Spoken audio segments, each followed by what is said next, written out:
Well, you're Okay. in California. Okay.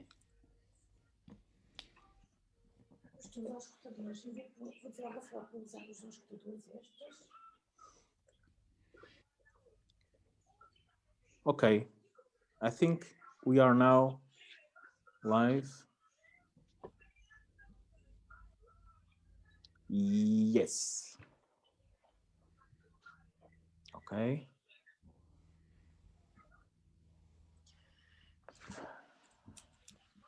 Então, para todos os que assistem agora e que irão assistir também na próxima semana à versão traduzida deste evento, desta conferência, sejam bem-vindos. Já estamos aqui com os nossos convidados, o Dr. Steve Edelson e a Drª Reut Peleg. O meu nome é Patrick Mendes, sou o presidente da Associação para Projeto para o Autismo em Portugal. Vamos começar apenas com uma pequena apresentação. Estamos a ver também pessoas aqui a chegar. Uma pequena apresentação, então, dos nossos oradores.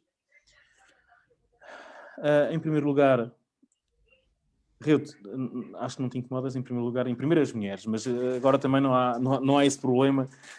Por isso vamos dar a palavra ao Dr. Steve Edelson. Ok? Vou só apresentar também. Esta conferência será metade português, metade inglês.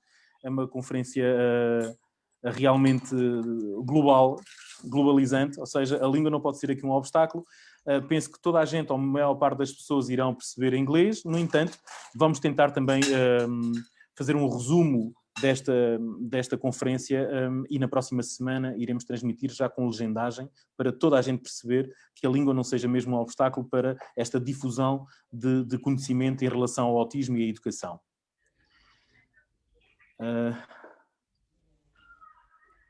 Hi, Dr. Steve Edelson. How are you? Pretty good. So, Stephen Edelson is the executive director of the Autism Research Institute, active in the field of autism for over 40 years. He has conducted research in a variety of areas, comprising behavior, sensory issues, and cognition.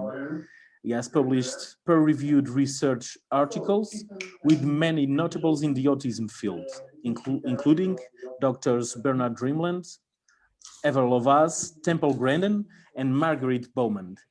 Dr. Edelson is a participant of the panel of the professional advisors for the Autism Society of America.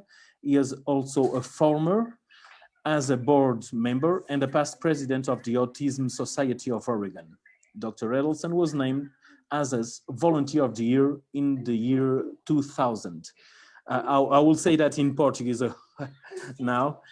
O Dr. Stephen Edelson é o diretor executivo da Autism Research Institute, ativo no campo do autismo há mais de 40 anos. Conduziu pesquisas em várias áreas, como as áreas do comportamento, questões sensoriais e cognição, publicou artigos de investigação, com muitos notáveis no campo do autismo, incluindo os Drs. Bernard Dreamland, Ivor Lovas, Temple Grandin e Margaret Bowman. Participa do painel de conselheiros profissionais da Autism Society of America. Também é um ex-membro do conselho desse organismo e ex-presidente da Autism Society of Oregon. Dr. Edelson foi nomeado voluntário do ano da Autism Society of America no ano 2000. Dr. Edelson, thank you for accepting our invitation. It's an honor for us. I will give you now the opportunity to talk to us about autism and education. Okay, let me share my screen. Okay. So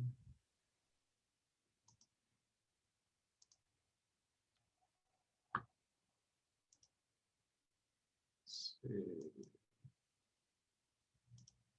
There we go. Can you see it? Yes. Yes. Oh, okay. Well, great. Okay. Well, I'm very happy to be with you today. I'm actually in San Diego, California, in the United States. So it's morning time for us. It's also nice and warm and sunny. And so today I'm going to be talking about ABA, Applied Behavior Analysis.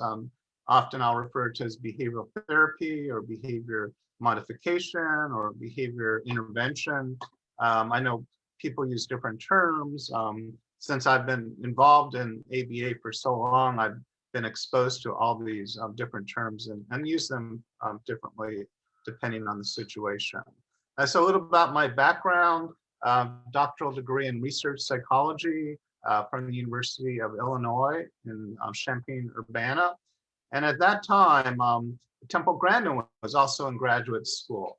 And so we would probably meet about once a month for lunch or dinner, and we would discuss autism. And because we were the only ones on the entire campus who was interested in this condition, since it was considered quite rare in those days.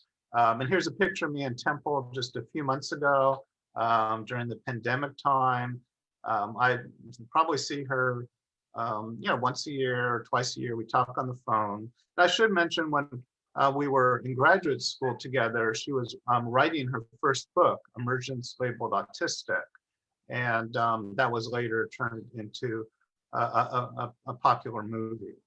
I've been active in the field for over 40 years. I've studied many different areas.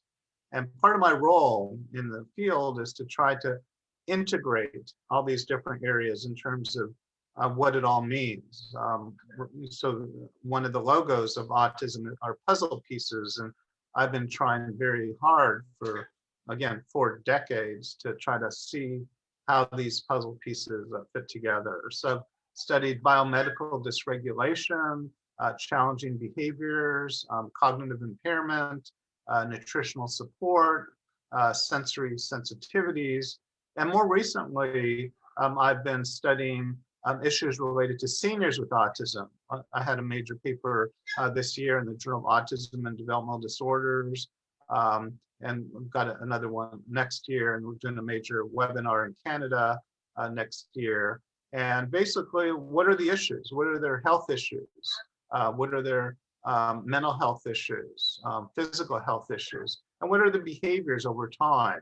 And we're concentrating mostly on those who are 50 years and older. So this is a fairly new area of research.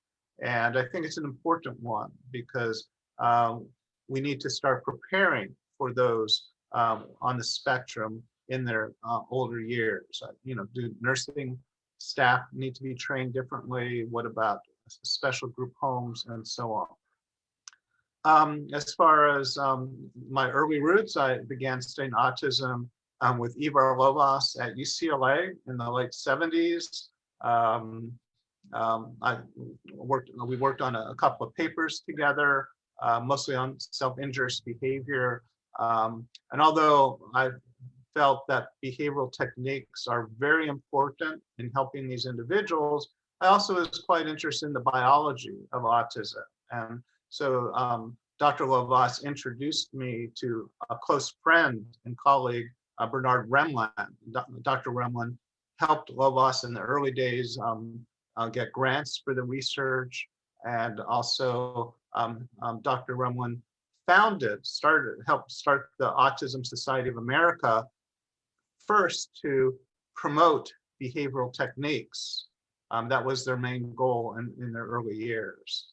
And recently I found a photograph of the 3 of us. So this is when I think I was about 20 years old. So yeah, I think I changed quite a bit over the years. At least I feel like I have.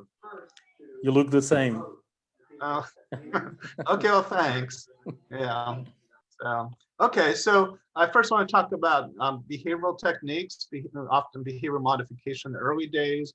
And 2 major pioneers were Sidney Bijou and Donald Baer. And they were looking at how behavioral techniques or behavioral analysis could be applied to children. So they looked at child development, they looked at language development, and so they really helped get the field started as far as understanding behavioral techniques and children, applying to children. And what's interesting, Sidney Bijou was at the University of Washington, and one of his top students was Ivar Lovaas. So Ivar Lovaas's mentor was Sidney Bijou. I want to just briefly mention what I'm aware of the first two studies on ABA and autism, both written by Carl Förster and Marion de Meyer.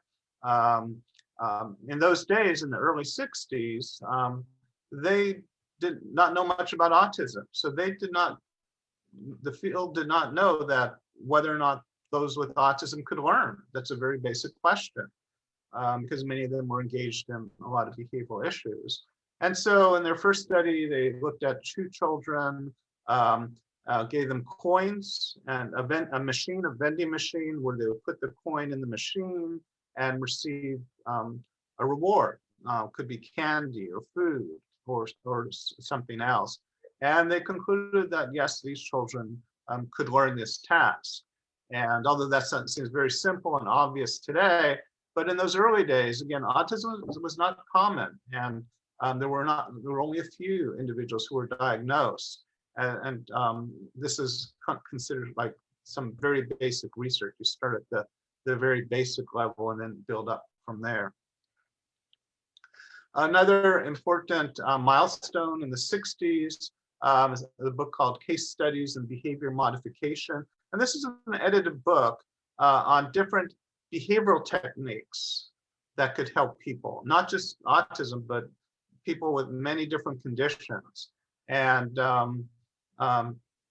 because of this book, behavior modification really became popular among clinicians. Before, it was focused a lot on research, but this book helped bring behavioral techniques to the public. And many clinicians and psychologists read this book and learned about different ways to help people using many different techniques that are behaviorally oriented. It's still available. I got my copy on Amazon. And so for those who are very much interested in behavior modification in general, this is one of the what they call groundbreaking books in the field. So I talk more about Ivar Lovaas. I worked with him for a few years back in the 70s. He is considered the early pioneer in studying behavior therapy for those with autism. He dedicated his career to figuring things out, because behavior techniques are so many different types. And with autism, they have unique learning styles. They have issues with attention and executive processing and planning and memory. And so the goal was to look at behavioral techniques of behavioral analysis and figure out what are the best ways to help these individuals. Dr. Lovaas had many students over the years, mostly graduate students and postdocs who had significant impact on the field throughout their careers. They include Robert Cagle, Laura Schreibman, Edward Carr, John McCacken, Ron Leaf, and there's many others too. I'm sure I'm missing a few. And those are all well-published people who really have taken behavior ABA to a much higher level. Initially, Dr. Lovaas began studying challenging behaviors such as self-injury and repetitive behaviors. And then later on, he expanded his efforts in terms of communication, such as speech and language, as well as education. And I should mention, not many people know this, but he began his autism career studying at a major medical center at UCLA in Los Angeles called the Neuropsychiatric Institute.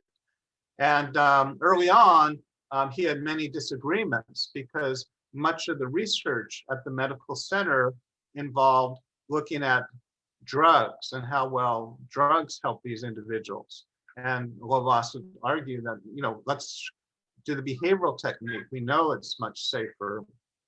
And because of the arguments he had there, he left, and he still stayed at UCLA, but he went literally to the other side of the campus, the furthest you can get, and established an autism clinic in the psychology department. I believe it was on the 6th floor. And so he did much of his work there. And besides doing research there, families literally from all over the world came to the the Lovaas Clinic to seek help for their children. Okay, we okay so far? Okay. So another landmark milestone in the autism world, and even disabilities in general, is what's called the Individuals with Disabilities Education Act. It actually was in 1975, signed by President Gerald Ford. And basically, this government policy ensures that all children with disabilities receive a free and, it's important, appropriate education to meet their needs and prepare them further for education, help them when they get older with employment and independent living. This was, as I said, a landmark policy by the government. Before this, schools were not required to do whatever they could to help their students. And many of these students would just sit in the class and do nothing because there was no mandate. And as a result, many parents kept their children at home and tried to teach them by themselves, or hire therapists to come to their home, or bring them to clinics, or some were able to enroll their children in private schools specializing in disabilities. And every year in the United States, many people celebrate this landmark act, this policy by the government, because it really changed things quite a bit. And a little later on, you'll see how this mandate, this requirement, has really made a big difference in the autism community. A couple of years later, Dr. Lovaas published a book on teaching language development through behavior modification. So he moved a bit away from challenging behaviors now to work more on the education part, specifically language development. And I'm sure he was influenced by his mentor, Sidney Bijou. And in this book, he described the research that he had conducted, as well as many of his colleagues. And also was kind of a manual. He also described how to teach these children. And at that time, it was not a big seller, but over the years, people have developed great respect for this book. Just as in '77, and then 5 years later, he expanded his teaching manual, his guidance, in a book called the Me Book on teaching developmentally disabled children. Much of it was focused on autism. And this was actually a very important book. It was very popular among therapists, psychologists, and so on, because Dr. Lovaas described how to use ABA to help these children. What's interesting, I was actually working with Dr. Lovaas when he was writing this book, and I remember reviewing several of the chapters and giving some feedback. He also produced several promotional films for the book, which I was there to help with the filming too. And I believe these are, I think, available on YouTube. I should check, because I do have copies of 4 or 5 of them. So if they're not on YouTube, maybe I can upload them sometime. Whoops. And then 20 years later, with much more research and a much better understanding, Dr. Lovaas revised the Me Book and published this book called Teaching Individuals with Developmental Delays. It's also basic intervention techniques. Again, it's a manual. It's providing guidance to teach these individuals in many different things, language, learning, teaching concepts, and so on. So this was actually, as far as I know, Dr. Lovaas's last major book in the field. And I should mention that there are other teaching manuals or guidance books out there. Some have been written by Dr. Lovaas's students, like John McCacken and Ron Leaf have one called Work in Progress, which I believe the Russians have translated into their language recently. A little more on Lovaas. Probably his most popular study was published in 1987. He looked at the long-term effects of ABA which he had a treatment group who received intense ABA. He had 19 of them, and he had a couple of control groups. And he showed that almost half achieved what they call normal intelligence and were able to learn just like everyone else. And they were this was at the time first grades, and their performance was they did quite well. And this study actually received national attention, maybe international. But I remember watching on the national news a story on the study, and they would, the news would probably have one story on autism maybe every 2 or 3 years, but they decided this was important to cover. A lot of newspapers covered it too, and many people look at this as the landmark study as far as establishing ABA scientifically, even though a small group. And I should mention that this study has been replicated many times, so that's quite important. You need to have replication in science. Then the next huge landmark in ABA was a book written by a parent called "Let Me Hear Your Voice." And Catherine Maurice brought her child to Lovasa's clinic. The child did very well. And as a result, Catherine Maurice decided to write a book about her experiences. And this was one of the most popular books among parents. Almost every parent I met who had a child with autism had read this book. So, and actually, while Catherine Maurice was writing this book, she called me just to get some my input on other treatments and their effectiveness. Catherine Maurice, she was for many years a strong advocate for ABA after this book came out. But if you're a parent, you want to know much more about ABA. I'm not sure if it's translated in your language, but this, as I said, was what they call Cornerstone, a major book that helped establish ABA for those with autism. Then a little later, Families for Early Autism Treatment called FEAT. They were established in '96, so soon after Catherine Maurice's book. And these parents, actually the group was located in, it's called Sacramento City. It's north of California, of where I am, so it's in northern, near Northern California. And basically these parents read, many of them read Catherine Maurice's book, read all the research published by Dr. Lovas and many others. And they said that the school should start offering ABA in the classroom because there was no mandate. There was no, often at that time, teachers just did the best they could. And so they, eventually, Pete was able to establish many chapters throughout the United States. And actually, they had one of the first newsletters on autism on the internet.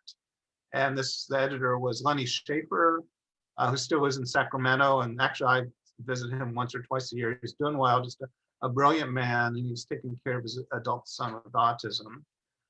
So with many of these parents, they took the research documentation that was published in scientific journals, and they worked with, or tried to work sometimes, or pressured insurance companies to pay for ABA services, worked on the government officials to understand that this was a very important intervention for those with autism. And they also pressured schools to start offering ABA. So FEE really made a big difference in having schools start to offer ABA services. And then a little later, a behavior analysis certification board was established in '98. And basically they have practice standards on how best to apply ABA. They administer examinations to make sure therapists know what they're doing. And they also have ethics requirements. And if people stray from ethics, they have some disciplinary ways to deal with them. And the certification board is still very active today.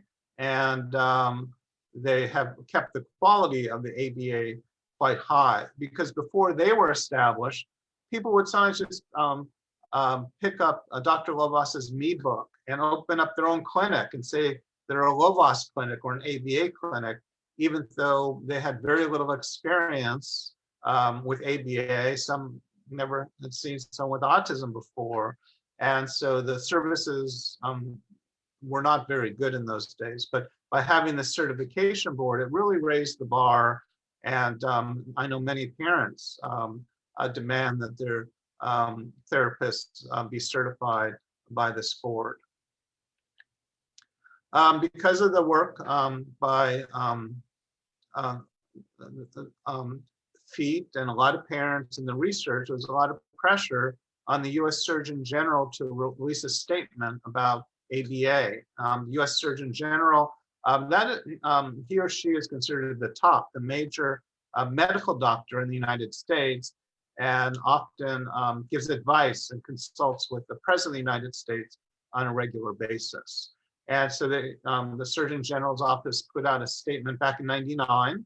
30 years of research demonstrated the efficacy of applied behavioral methods in reducing inappropriate behavior and in increasing communication, learning, and appropriate social behavior. So this was an acknowledgement by the government of the United States that ABA is a very important and effective way to help those on the autism spectrum.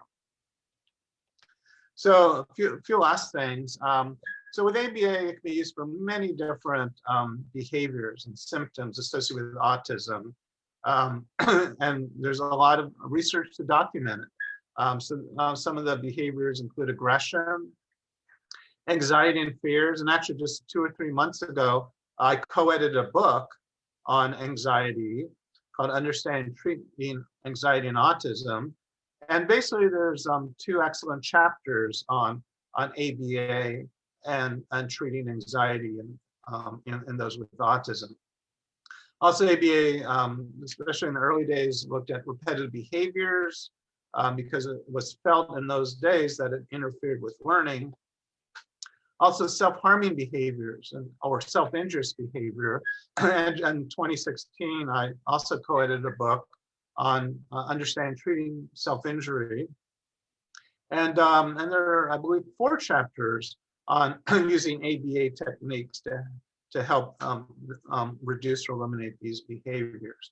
And also ABA can be used to help with sleep problems, sleep disturbances. And actually, I hope next year, I'll have a 3rd book in this series that looks at sleep disturbances, and there'll be at least 1 or 2 chapters on ABA and sleep problems in autism. And also other behaviors that ABA has been quite helpful, which I've talked briefly about, such as communication, speech and language, eating problems, education and learning, socialization, toileting, and much more. There's just a huge list of behaviors that ABA has been used, and where there is actual scientific documentation that it is effective. So I'd like to thank you all for this opportunity to share some of my past experience with ABA and autism. Thank you. Thank you, Dr. Edelson. I will share with you something very important for us. When you say thank you, in Portuguese, it's a great word. Obrigado. Okay. Obrigado. Okay. Nice. Very good. nice. Well, I got to practice. You should come here sometimes after this pandemic. You should come in Portugal. We'll invite you. Yeah. Okay. Thank you. I think we have some questions for you about your presentation. I'm starting.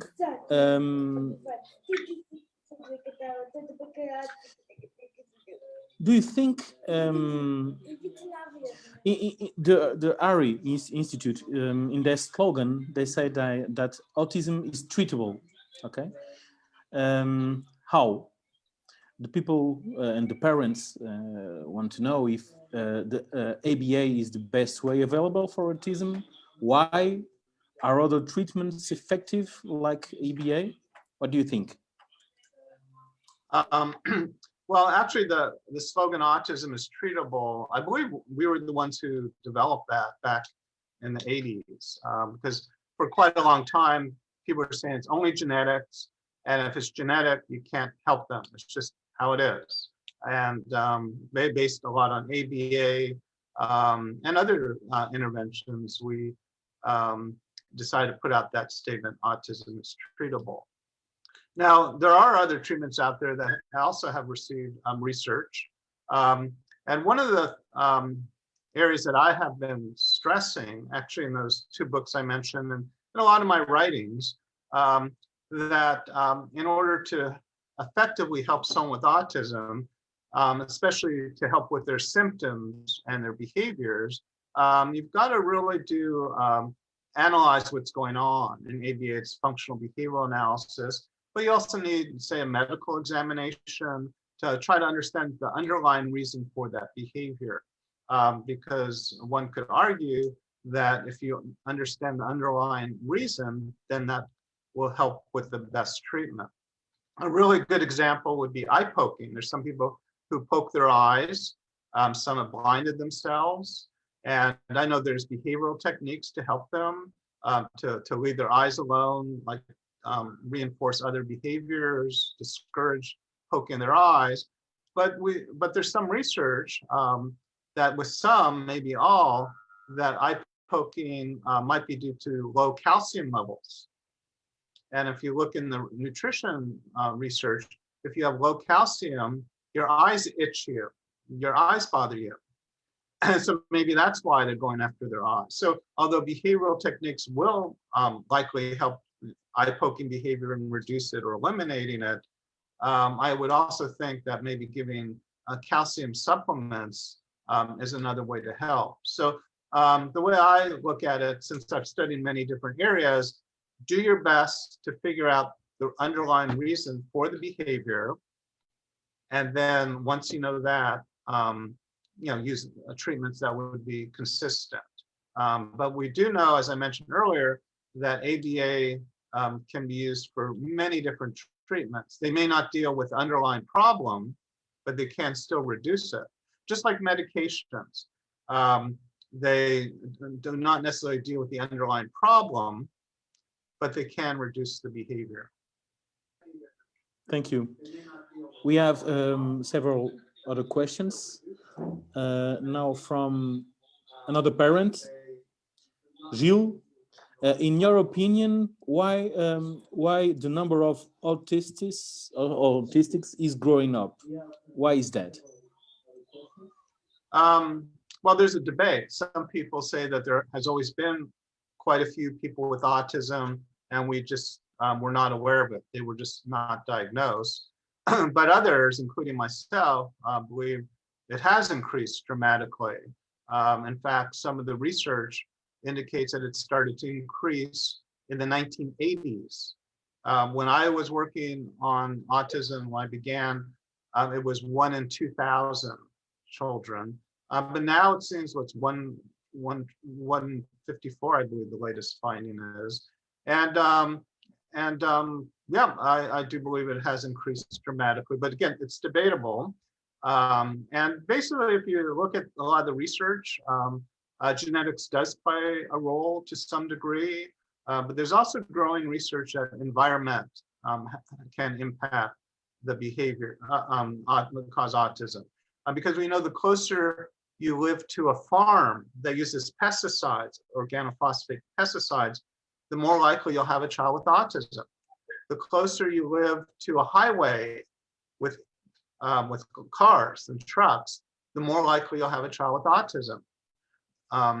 And so it's so basically a lot of the research, and this is my opinion, is that there's an interaction between genetics and the environment. So I think there's some cases we think 20% are only genetic, but I think the remaining 80% are genetics and the environment. And as far as just environment, it might be just environment for some, but not everyone who's exposed to that pollution becomes autistic. So we feel there's some genetic component to it. And actually, I have a chapter in that anxiety book that just came out that actually goes into much detail about environmental pollution and toxicants and autism in relation to anxiety.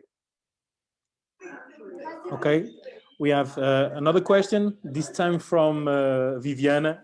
Okay, she has a question for you. In the United States, between March 2019 and today, the number of entities, centers of applied behavioral analysis increased by 50%, from like 1,000 and now more than 2,000.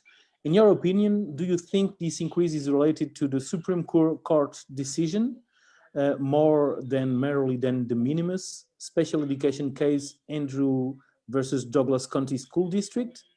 Do you think? I don't know. Yeah, I don't know. Yeah, it's yeah. I don't really have a strong opinion. I haven't really thought about it very much. I'm aware of it, but yeah, I don't really have an opinion. But about the increase of the ABA centers or entities? Yeah, I don't know. You don't know why? No, I think you have to ask people, you know, involved in the BCBA and others, but I'm more at the research end rather than the actual treatment end. Okay, okay. I think we can now talk about Reut Peleg, and she's going to do her presentation, and then we have several questions for her, I'm sure, and then maybe you, Dr. Edelson, do you have some questions for her?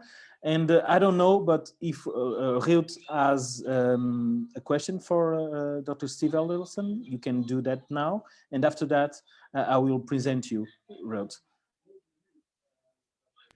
Sorry, I was on mute. No, it's fine. We can go ahead.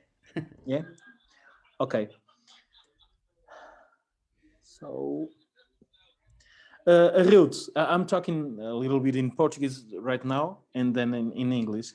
É diretora clínica da aba comportamental em Carcavelos, Lisboa, doutorada em análise comportamental pela Universidade Metropolitana de Oslo, na Noruega. A Reut iniciou a sua experiência profissional em 1998, enquanto terapeuta comportamental em Londres e finalista de psicologia na Universidade de Essex, no Reino Unido. Em 2004, terminou o curso de pós-graduação em análise comportamental na Universidade de Tel Aviv, em Israel. A sua experiência profissional manteve-se durante todo este período na área comportamental. O ano de 2004 foi muito importante para a Reut. Nesse ano emigrou com a família para Portugal, onde formou a primeira equipa ABA no país, enquanto terminava o mestrado em Psicologia Geral através da Universidade de Walden, nos Estados Unidos. Enquanto analista comportamental certificada, lecionou em programas académicos aprovados pela BCBA, em Portugal e Índia, colaborou como consultora em organizações em França e Inglaterra e dedica-se ao desenvolvimento de novos projetos, entre os quais em colaboração com o Sistema Nacional de Saúde no Reino Unido, e é também a principal consultora de análise comportamental aplicada para a Associação desde o início da nossa associação, eu diria mesmo, até antes do início da própria associação. Certo, Reut?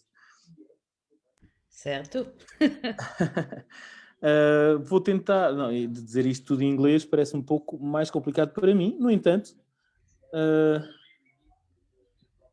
poderemos depois traduzir isto, não é, Reut? Só um âmbito geral para o doutor também, Edelson, perceber de onde é que vem a Reut, no fundo. Se quiseres, eu explico. Está bem. Obrigado. Okay. Steve, sorry, can I call you Steve? Okay. So for Patrick's sake, I'm going to present myself in English. I'm going to do it very, very quickly, if you don't mind. So I've been in the UK for a while, where I studied my BA in psychology. After that, I've moved back to Israel. I'm originally Israeli. In Israel, I've lived and also studied in the University of Tel Aviv. And then I've moved back to Portugal when I've completed my master's in the US in psychology. And then at the end of it all, I've gone to do my PhD in behavior analysis in Norway. All through, I was working in the UK, Israel, France, and some projects in other places. I think that sums it up. I think we don't need any more. I'll try and share my screen. Let me see. 1 second. Okay, hang on. Whoops. Oh.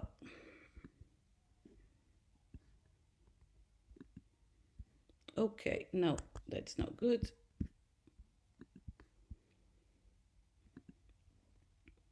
Okay, that's much better. Okay, so I'm going to talk about behavior analysis in Portugal. I was going to talk in English, then in Portuguese. I think for sake of compromise, I'm going to try and do both. Okay, so I'm going to talk about applied behavior analysis in Portugal. And I'm going to say in Português. Vou falar bocadinho sobre análise do comportamento em Portugal. Let's see how I go with both languages at the same time, okay? Whoops.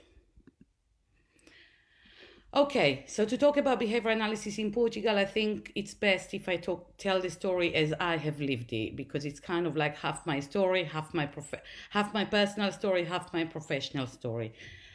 Eu vou tentar falar sobre a minha história, como eu vivia, porque eu acho que é metade uma história pessoal, metade uma história profissional.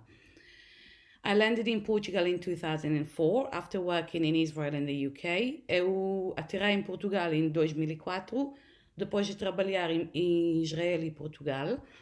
I thought it would be easy to find work, because I was working with individuals with autism, but it wasn't easy. Behavior analysis wasn't the mainstream treatment for individuals with autism. It was actually inexistent. No one knew what I was talking about. They thought I'm delusional. Eu achei que vai ser fácil encontrar trabalho em Portugal, porque a minha experiência foi em análise comportamental com indivíduos com autismo. Não foi fácil. ABA não era uma área conhecida, ninguém sabia do que eu estou a falar e achavam que não sabiam o que estou a falar. I've made some contacts, I've talked to some people, I've tried to educate people, I've started by educating people. Until in 2005, I've started working with the first child diagnosed with autism and building a team that can work with me. Eu falei com algumas pessoas e comecei por educar as pessoas do que é o ABA e o que o ABA pode contribuir, até que em 2005 comecei a trabalhar com a primeira criança diagnosticada com autismo e construir uma equipa que pode colaborar comigo e contribuir para esta área. Then in 2009, we started the first alternate sequence approved by the BACB. We wanted to base it in one of the universities, but the departments of psychology in Portugal, at least then, were very much psychodynamics. So I don't know if it's the same kind of, if we can say it the same. But anyhow, behavior analysis didn't find a place in a university, and we worked with the BACB and we had a temporal approval for an alternate sequence. Em 2009 conseguimos a aprovação do BACB para uma alternate sequence, para programa de ensino que, apesar do desejo de fazer este programa através de uma das universidades, como a tendência em Portugal, pelo menos nesta altura, dos departamentos de psicologia ser muito psicodinâmicos, isso não era muito possível. Portanto, recebemos a aprovação do BACB para fazer este programa fora de uma universidade. And then in 2013, I founded Análise Comportamental Aplicada, which is a company that is dedicated to providing behavior analytic services, not necessarily for autism, but yes, as a service provider, as a behavior analytic service provider. Em 2013, fundei a empresa Análise Comportamental Aplicada como service provider. Now thinking in English, it's a bit difficult going straight to Portuguese. If I speak in Portuguese, it just goes. If I don't, it just stops. Então, fundei a empresa Análise Comportamental Aplicada para providenciar serviços de análise comportamental. Before we take a closer look at the data I would like to show, I'd like to speak about a few considerations. Antes de avançar com os dados que quero mostrar, queria só dizer algumas coisas que é importante tomar em consideração. First of all, in Portugal, ABA is not a recognized field of study, and it's not as such a regulated area, okay, a regulated field. O ABA não é reconhecido como uma área científica em Portugal, nem como uma área profissional, e assim não há regulação. The data that I will show should not be taken as representatives of the whole population. It's a very small sample of our client base, and I think it probably is more representative for the population of people who look for behavior analytic services, not for any other person. Os dados que vou mostrar não são representativos para toda a população, mas sim para a população, se calhar, que procura os serviços de análise comportamental. I wanted to discuss 2 points in time because they are comparables in terms of geographical locations and the sample size. Because in our company, we have 2 facilities. We have one in Lisbon and one in Braga.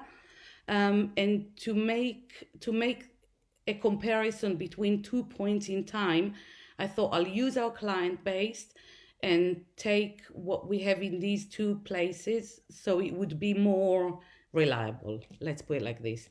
Eu queria queria comparar 2 pontos no tempo e para isto escolhi o momento em que a empresa começou e hoje em dia para poder comparar de uma forma mais fiável entre os locais geográficos e o sample size e o número das pessoas que estão incluídos. Okay, so first of all, let's look at who is looking for ABA services. In 2013, when we've just started in this company, 100% of our client base was people diagnosed with autism. Whereas today we work with autism, we work with learning difficulties, with emotional problems and other types of problems. Em 2013, 100% da nossa população foi pessoas diagnosticadas com autismo. Hoje em dia trabalhamos com autismo, com problemas de aprendizagem, problemas emocionais e outros. To what we can attribute these differences, I'm not so sure, but I think as behavior analysis is becoming another solution that can contribute to socially significant issues, and that's what we want, so we're happy about it. Maybe at the end of it, you'll see, maybe it also has to do with the fact that most of our team are licensed psychologists, so they're able to work with these kind of populations. A explicação para esta diferença não tenho muito a certeza. Podia ser também, não só, mas podia ser também o fato de a maioria da nossa equipa são psicólogos licenciados, que possibilita o trabalho com estas populações. De qualquer forma, sinto que hoje em dia estamos numa posição melhor para contribuir para uma mudança comportamental mais geral. So looking at autism in specifics, and in these data I've only included the people with a diagnosis of autism. Agora vamos focar no autismo e a partir de agora as pessoas incluídas nesta amostra são apenas as pessoas que têm diagnóstico de autismo. In 2013, you can see that more or less half and half of the people we worked with, half were attending public schools and half were attending private schools. Today, you can see that the situation is not the same. Most of them attend private schools, and there's some tendency for homeschooling, as you can see at the end there. Em 2013, mais ou menos metade das pessoas, das crianças com quem nós estávamos a trabalhar, frequentaram uma escola pública e a outra metade, normalmente, escola privada. Hoje em dia a situação é diferente, a maioria das crianças com quem trabalhamos frequentam uma escola privada e há uma tendência, ainda que muito pequena, para o ensino doméstico. Why is that difference? Again, I don't know, but if I would have to guess, I would say that over the years, public schools have closed themselves to external interventions, and they do not let, most of them, not all of them, but they do not let external therapies, any therapies, not just ABA, go and intervene in their facilities. So a child can benefit from a therapy that's not funded by the government directly outside of the school facilities, but not inside the school facilities. The coordination also is not very fluent all the time. Para explicar esta diferença, novamente não sei, mas se tinha que adivinhar, diria que podia dever o facto das escolas públicas serem cada vez mais fechadas para uma intervenção externa. Assim sendo, uma criança cujos pais escolhem beneficiar de uma intervenção externa, seja qual for, não podia fazê-la dentro da escola. Okay, in terms of intensity, in 2003, about 20% of the children we were working with had about 10 hours a week or less, and most of them had 10 hours a week or more. Today, it's not the case, it's kind of inverted.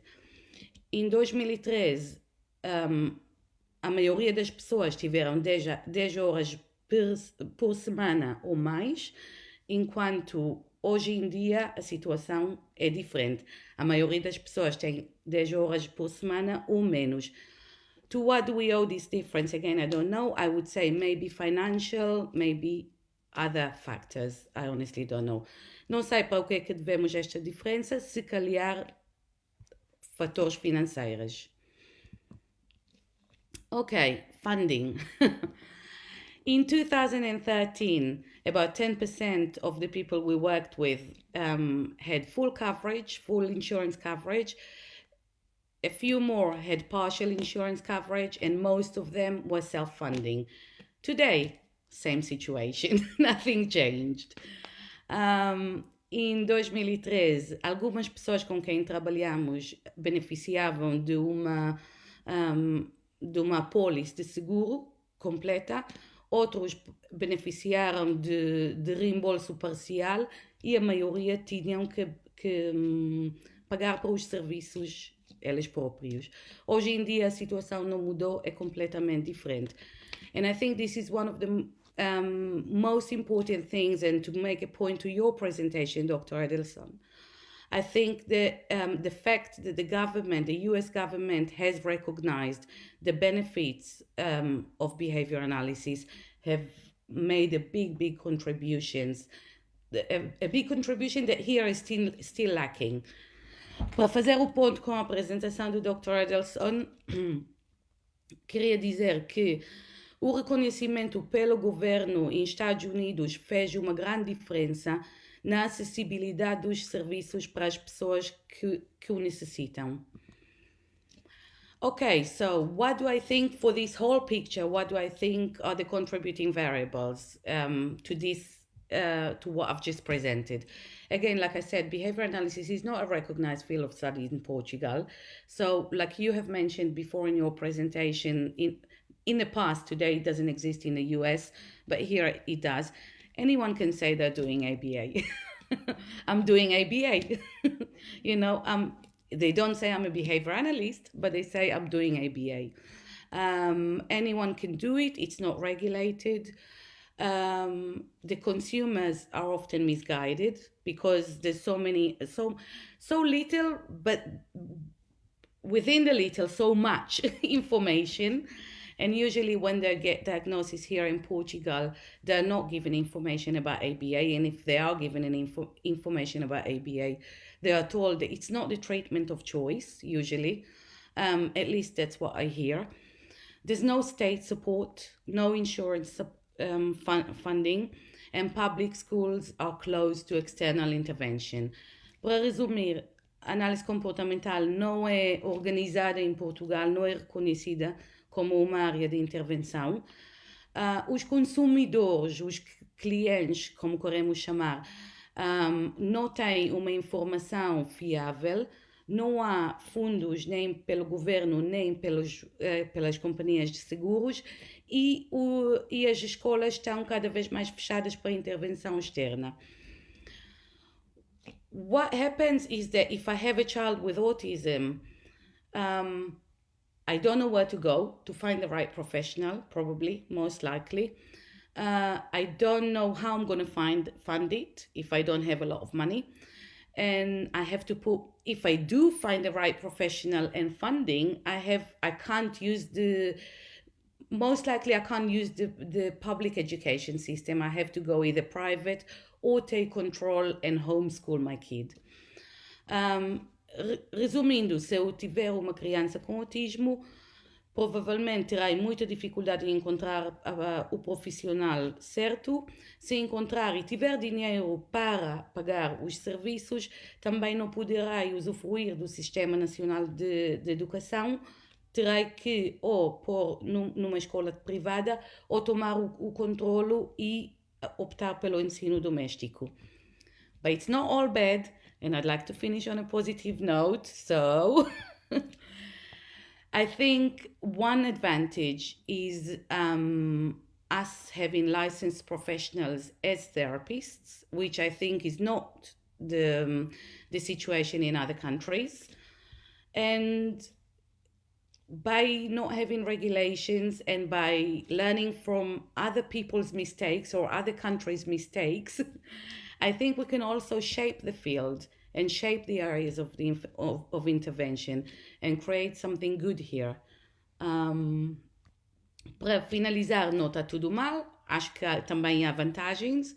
Uma das vantagens é neste momento em Portugal, todos os profissionais que intervêm no dia a dia são licenciados e temos uma grande oportunidade de aprender do passado, dos erros do passado de outros países e podemos trabalhar para moldar uma área de intervenção ainda mais capaz e melhor. Ok, thank you. That was... Foi muito bom. Muito bom, essa ginástica linguística foi complicada. It was very difficult for me, but for you it was magnificent, Ruth. Two languages. It's not easy. I think we have some questions for you, but I also think we have questions for both. Okay. I have another one. Steve, can I call you Steve? Yeah. Steve, you talked about the past, the present. How, Steve and Drª também, okay, also. You talk about the past, the present. How do you see autism in the future? Do you believe in a scientific and definitive cure for autism? Or do you believe in the treatment like we have now with ABA and other treatments? Well, as far as a cure, well, you should never say never. Yeah. But you know, and I know some people are doing some research where, you know, if it pans out, maybe there could be for some types of autism. But there's always been research doing that, and now I know about 2 or 3 studies, and who knows. But as far as how I see the future, and actually I've written some editorials on this in the past year or two. If you go to autism.org, I'm sure you can find them. I think the future, what we need, Claro que não. not just here in the United States, but worldwide, one, we need an accepted set of O homem está. assessments or evaluation, because people just use whatever they're aware of. Some is science, some it isn't. And it'd be nice to say, here are tests to evaluate different behaviors, anxiety, depression, medical issues. These are accepted tests to evaluate, because people do things differently. And if we had an accepted standard of tests, then those who do not specialize in autism could rely on these tests. So I think we need standard assessment for everyone. And then related to that, we need a standard of care. Given the assessment, how do you treat them? And have an accepted standard of care rather than people just doing what they think is best. And I think by accomplishing those two, standard assessments, standard treatment, we can make a huge difference. And just one last thing, I've written a lot about this recently, that if we could have clinicians work closely with researchers, we could actually come up with statistical formulas. That is, here's the number on this evaluation of anxiety. Here's a number regarding a behavioral issue. Here's a number regarding certain medical issues. And then take those numbers and then look at them in terms of treatments that they received and whether they improved or not. And once you could quantify, have these all in numbers, what the assessment were, what their baseline was, what treatments they were given, how well they did, then again, you could come up with statistical formulas. That is, give the assessment, throw the numbers in the formulas, and it should, scientifically tell you what treatments to give and when. And this is doable. It's a very big task, obviously, but I think if you have clinicians working with researchers, them all, working together, collecting data, come up with a very large database of, several thousand, 5,000 or 10,000, one could eventually do this. And so it's not impossible, but I think if we really want to do it right and be science-based, we could accomplish it. But I think it'd be great if we could do this at a world level, but it'd be very expensive. And but I think we could accomplish it within 3 to 5 years. Thank you. Reut, same question for you? A mesma pergunta para ti? Yeah, I think talking about cure, if you were not a medical, in the medical profession, is a bit pointless. Although it's important, I think we're not the ones who are going to get there. But I think it's also not necessary. I think by my experience, anecdotal experience at least, but it's backed by research as well, I think people with autism can have autonomous or independent life.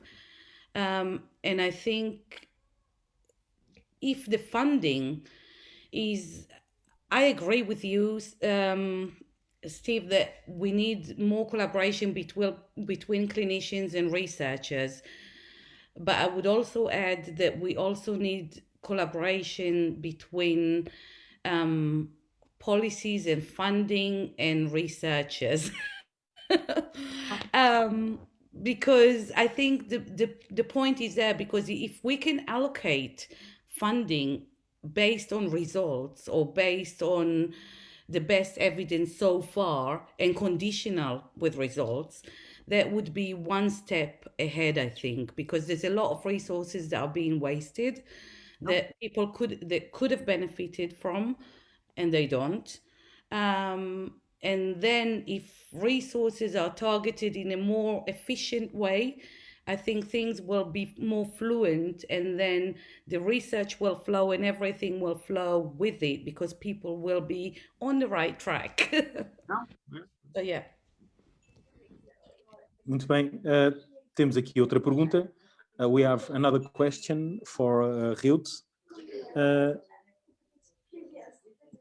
Queres em português ou em inglês? In Portuguese or in English?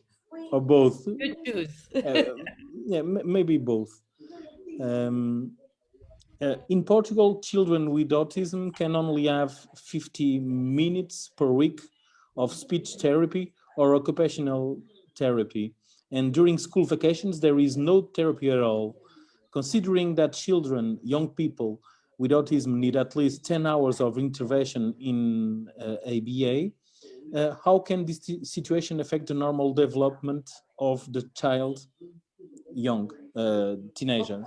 Okay, first of all, I didn't say that a child needs, I'm sorry if that's what I have transmitted. I didn't say that a child with autism needs at least 10 hours or more.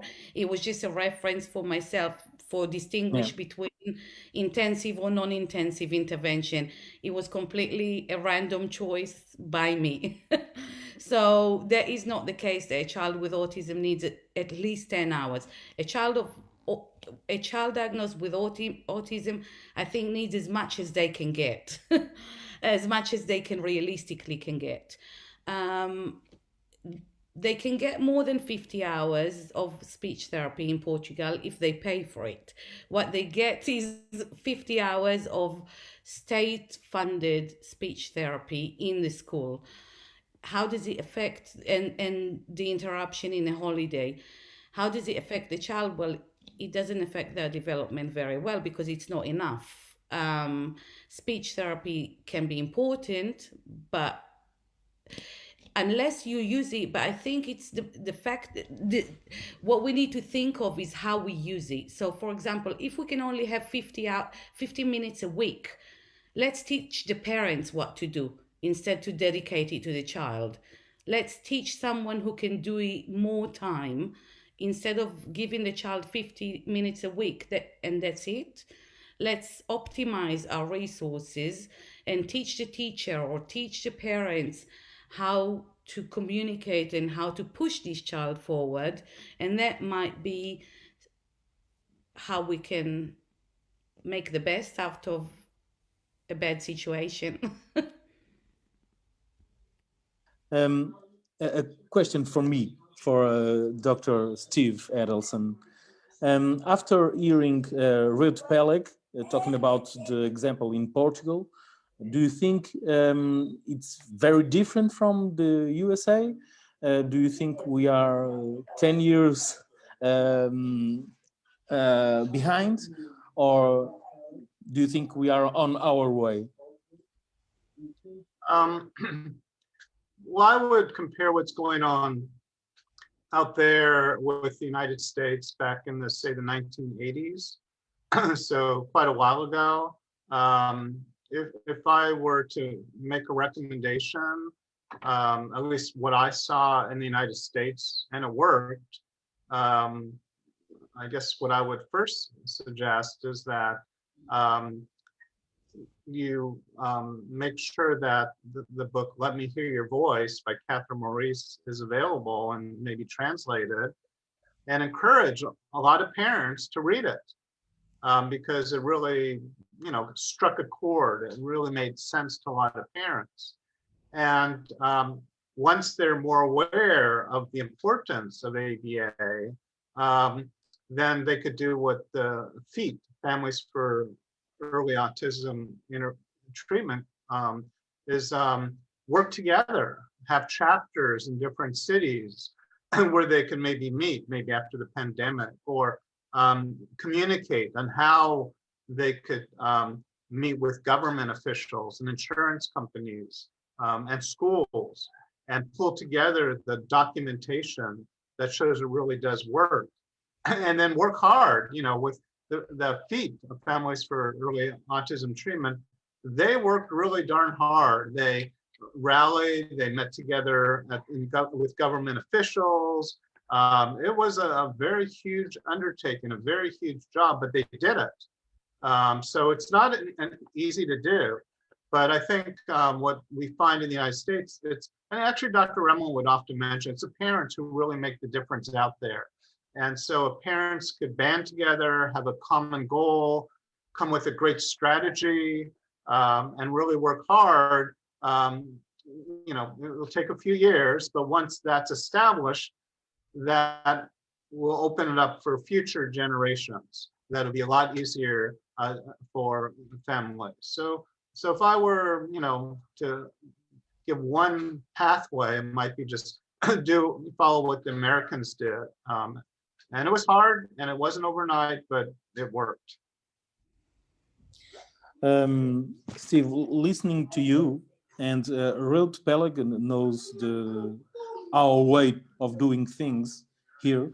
I think we are on the good way, don't you think, Reut? We are doing what Steve is saying.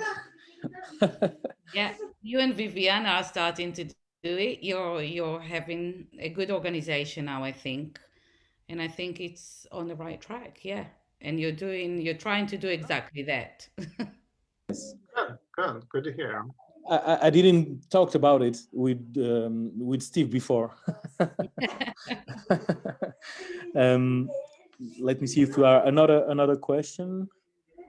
Oh yes, Dr. Steve, do you think the American way is the best example in the world about autism and ABA? I don't know if I'd say it's the best. I think ABA started here, with the initial study, the behavioral psychology, and so a lot of the research has been done in the United States, but it's done other places too. So I don't know if it's the best as far as ABA. I just don't know. Reut, do you know the example in the United States? It's the best. Do you think it's the best? No, I don't think you can say the US or Portugal or Norway is the best. I think in each country there are very, very good clinics, there are very, very good educational institutions. I can speak, I loved where I did my PhD in the university in Oslo, and I think that they're very, very good at what they do. The basic research and the applied research. I looked there at some of the way some applied. I didn't live there, but I went to visit some. I went to visit and see a behavior analyst that works in a school, and I went to see a center for intervention, and they were very, very, very good. I think it depends of which institution, not which country. I think the US have got it right in terms of insurance, but that's because they have a completely different system. They don't have national health care. So it's either one or the other, I guess. I have another question for both. Let me. In the case of autism, in your opinion, it is enough to be a general clinical psychologist, or to be a speech therapist, or an occupational therapist, or a teacher of special education, or could the result of the lives of people with autism possibly be better if these therapists had a specialization in ABA? Well, I think all therapists should be well aware of ABA, and if they could incorporate it into their practice, I think that would be terrific. Speech therapists often approach teaching speech and language a little differently than ABA. I think it will depend on the type of individual. There's many different types of autism. So there's a lot of individual differences out there. So, but I do feel that actually all professionals who work with autism, including medical doctors, should be well aware of what ABA is and even have a little training about it. Because, for example, with the physician, often after the diagnosis, a parent will say, well, what do I do next? And it would be nice if the physician could tell them about ABA, not just general, but some specifics, and even refer them to a clinic if there's one nearby. Well, I think a thorough knowledge of behavior analysis and the basic principles, not necessarily the techniques and strategies, but the basic principles, can contribute a lot to any one of these professions. Yeah. Okay. I'm just looking if we have more questions for now. Yes, we have a question. Why don't you put subtitles next week? I will ask both of you to have a last thought about ABA and autism for Portugal and other countries, but for us and for the parents. A last thought before we will finish this meeting. Last word of Dr. Steve and Ruth also. Okay, well, it's very clear that ABA is effective in treating autism. There's a long history of research beginning in 1961 on its effectiveness, and it can be helpful for many, if not most, behavioral issues related to autism, and there are other treatments out there too that are biomedical and neurological and medical and metabolic and sensory and nutritional and social and so on. And there's evidence to show that they work too. However, they don't have as many years of experience. And as I mentioned earlier, if I had a child with autism, I would have of whatever issues are involved, an assessment of medical and behavioral and sensory and so on, and just see where they could receive some type of support. But I think given treatment in general, ABA has that long history, a lot of science, looking at the details about ABA. And I think once we have a much better idea of the different subtypes of autism, and some people say 12, maybe 20 different subtypes, it'd be interesting to see what types of interventions are most effective for each type of autism. So yeah, but I think what's happening in Portugal, what we have to do is really make people aware of the large body of science supporting it. Makes a lot of sense, with the goal that these individuals can benefit and their quality of life will be much better. Thank you, Steve. Ruth. I think with my presentation, what I've tried to say is that many variables are shifting, but the funding doesn't. And without the funding shifting, it's going to be very, very difficult to change. And I think in Portugal, parents for children with autism are looking for change. I think they're looking for effective treatments. ABA, behavior analysis, not ABA. Behavior analysis is a science, is not a treatment. So I think it's something, that is open to the public to learn about, and the parents are the ones that can move things and get things to be regulated and get things to be done well, because they're the main interested. So yeah. Okay. I personally, I know what I have to do now. I have to translate Catherine Maurice's book because I don't know if it is in Portuguese, but we will. I know it's very important for the awareness team, for the parents, and if we are a lot of parents, we will have power to change, or maybe to start the changing in our country. Okay, Dr. Steve Edelson, it was an honor to have you with us. We thank you for your participation, for your presentation. And Reut, talking to you in English is weird. Yeah.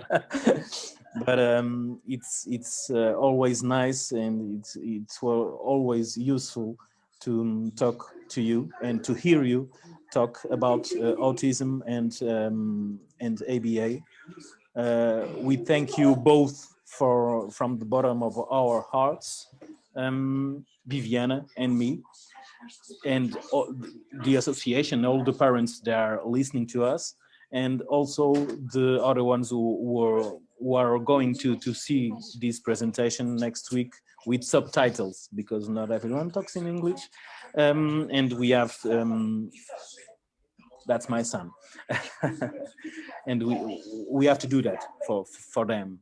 And maybe when we will translate the book from Catherine Maurice, it will take a while. And when we launched it, we'll invite you, Steve. Oh, maybe you could have Catherine Maurice zoom in with you once it's done. Yes, but or that. But I was talking here in Portugal. Oh, yeah, nice.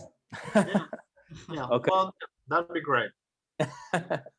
We thank you both. Thank you, and we'll see you soon, I think. See you soon. Okay, Obrigado a bye-bye. todos. Bye bye. Obrigado Bye-bye. a todos por terem participado nesta conferência Autismo e Educação. Em nome da Associação para Projeto de Apoio e Recursos para o Autismo, obrigado a todos.